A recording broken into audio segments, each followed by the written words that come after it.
கவிஞரும் எழுத்தாளரும் பட்டிமன்ற பேச்சாளருமான என் ஜெகநாதன் ஐயா அவர்கள் குரலும் பொருளும் அதிகாரம் 62 ஆழ்வினை உடைமை என்னும் தலைப்பிலே பேச வருகின்றார். வாருங்கள் ஐயா. தமிழே அமுதே வருவாய் நிறைவாய் தருவாய். உலகெங்கும் உள்ள தமிழ் உறவுகளுக்கும் ஜெர்மனி தமிழருவி வானொலிக்கும் நேயர்களுக்கும் திரு நைனை விஜயன் அவர்களுக்கும் திருமதி சசிகலா நைனை விஜயன் அவர்களுக்கும் என் வணக்கம். குரலும் பொருளும் அதிகாரம் 62 ஆழ்வினை உடைமை எனும் தலைப்பில் திருவள்ளுவரை தழுது என்னுள் பதிந்தவைகளை வழங்குகிறேன். தக்கோலம் என் ஜலநாதன், உத்திரமேரூர், தமிழ்நாடு. திருக்குறள் தமிழ் உறவுகளை மட்டுமல்ல உலக மக்களையும் ஈர்க்கும் உன்னதமான நூல். முக்காலத்திற்கும் பொருந்தக்கூடிய சிறப்பான நூல். மனதை பதப்படுத்தும், பக்குவப்படுத்தும் என்றெல்லாம் இந்நூலை சிறப்பித்து கூறுவார்கள். உள்ளத்திலும் இல்லத்திலும் இருக்க வேண்டிய நூல் திருக்குறள். பொருட்பால் அதிகாரம் 62 ஆழ்வினை உடைமை. ஆழ்வினை உடைமை பெருமை முயற்சி தரும்.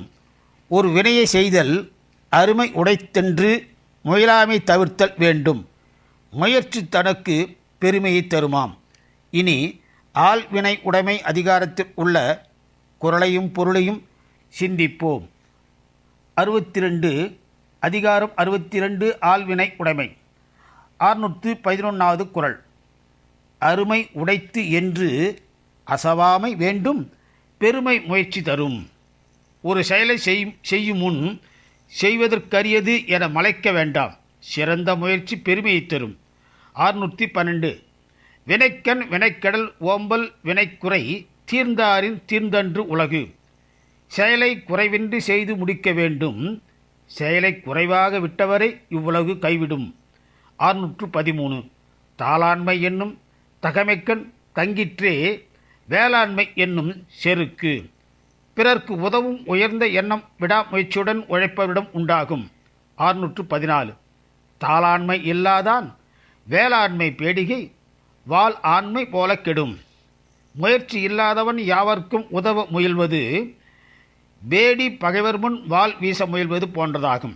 615 இன்பம் விளையான் வினை விளையான் தன் கேளிர் துன்பம் துடைத்து ஊன்றும் தூண்.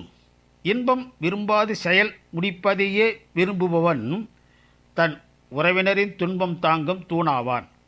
616 முயற்சி திருவனை ஆக்கும், முயற்றின்மை இன்மை புகுத்திவிடும்.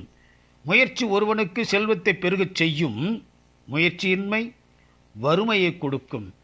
மடியுளான் மா முகடி என்ப மடியிலான் தாள் உளாள் தாமரையினாள். சோம்பல் உள்ளவனிடத்தில் இருப்பாள் மூதேவி, உழைப்பவனிடத்தில் சீதேவி இருப்பாள். 618 பொறியின்மை யார்க்கும் பழி அன்று, அறிவு அறிந்து ஆழ்வினை இன்மை பழி. உடல் ஊனம் ஒருவருக்கு பழி இல்லை, அறிய வேண்டியவற்றை வறுமையை கொடுக்கும்.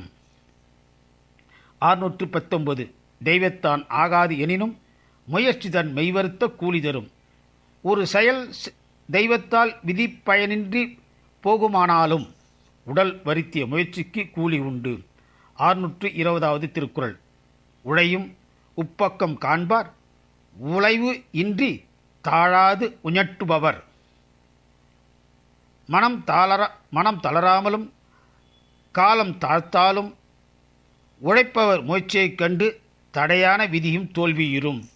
இனி வாய்ப்பு கிடைக்கும் போதெல்லாம் குறளையும் பொருளையும் சிந்திப்போம். வாய்ப்பளித்த ஜெர்மனி தமிழறி வானொலிக்கு நன்றி, வணக்கம். தக்கோலம் என் ஜலநாதன், உத்திரமேரூர், தமிழ்நாடு, சங்கத்தமிழ் இலக்கிய பூங்கா.